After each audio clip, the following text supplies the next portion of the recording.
Good evening. Welcome to Recovering Perfectionist Mama, Grace in Progress. My name is Buffy. I'm a women's lifestyle creator on YouTube, TikTok, and Instagram, if you've not met me before.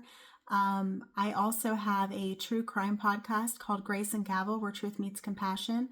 I'm an 18-year criminal defense attorney who has done some jury trials and provide legal analysis there beyond it's just a technicality, because that's really not a true analysis. And then also compassion for the victims, because that's very important as well. If you're interested, it's also on YouTube, along with my Recovering Perfectionist Mama, this podcast as well. So would appreciate it if maybe you'd check it out if you like it. If you have friends who are true crime junkies, let them know that this is available. And I'm also willing to take suggestions for things to cover on both RPM and Grace and Gavel. So today we're going to talk about there is no right way to grieve, letting go of judgment and timelines. I did one previously on grief, and then this is part 2. One of the hardest parts of grief isn't the loss, it's the pressure to grieve correctly, as if there is a correct way to grieve, right? The myth of the right grief. There are cultural expectations around grief, meaning when you go to a funeral, you should probably wear all black. You should probably look sad and maybe, morose, so that you have the right personality and show people that you're actually grieving. Timelines that don't reflect reality. For instance, I lost my grandmother this past summer, and my grandfather was like, man, I thought that I would be able to get over her quickly. It's like, you guys were together for over 60 years. Like, how are you just going to all of a sudden, get over her? It's not going to happen, right? I think little things remind you of those people. And that is the thing that is the most difficult. And things seem very, very final. And oftentimes comparing somebody else's grief to yours just deepens the pain. Truth, there is no universal grief script. Some of us feel things more deeply. Some of us internalize things and we just push it away. But ultimately, you're going to have to pay the piper, right? And we are going to have to go through it to get out of it. The only way out is through. Why we judge grief so harshly. There's an internalized productivity culture. I must be productive. I must, act like nothing's wrong. I must keep pushing. I must keep driving.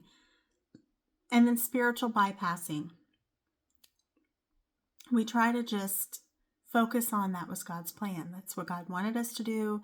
That's what needed to be done. And then fear of being too much, of relying on people too much, of being too depressive, making other people depressed, things like that. The key insight is self-judgment often hurts more than the loss itself. And let's talk about grief, faith, and permission to lament. In the Christian Bible, there is lamentations, because we're going to have good times, we're going to have bad times, and we're going to have times where we're just sad. And that is part of life. Lamenting versus positivity. Obviously, we want to be positive. We want to be hopeful for that person, especially if we have faith. But also faith is honesty, not as performance, right? We want to show who we are, what we're generally going through, what we're struggling with. And if we can get some support and compassion, that makes things a lot easier. Why suppression is not strength? Because ultimately it's going to come back to bite us, and it's going to require a payment, meaning you got to pay the piper, right? The only way out of this is through it. We have to allow ourselves to experience those moments, the sad moments, even when they're difficult, and then that too shall pass. Faith makes room for sorrow. It doesn't erase it. And why grief comes in waves. Grief can be triggered maybe by a sound, by a song, by a memory, out of the middle of nowhere. For me, I've broken, as my joke is, I've broken down in Walmart more times than I'd care to count in the past 6 months. And you kind of get this guilt and this shame going on. But ultimately, our emotions are going to come. And if we continue suppressing them, they're going to come when they're inconvenient for us, to make us realize that we have to go through that. Also, anniversary reactions, sudden emotional surges. Waves don't mean you're going backwards. Let's talk about practical ways to release judgment. Actionable strategies. Stop tracking progress. Allow grief to be uneven. Set boundaries around advice. Choose one safe place to be honest. And replace timelines with tenderness. Grief doesn't ask for your approval. It asks for your patience. There's no right way to grieve, only an honest one. Grief doesn't follow rules or timelines. This episode invites you to release judgment of yourself and allow loss to be what it is, without apology. Listen with kindness, release comparison, and honor your own pace.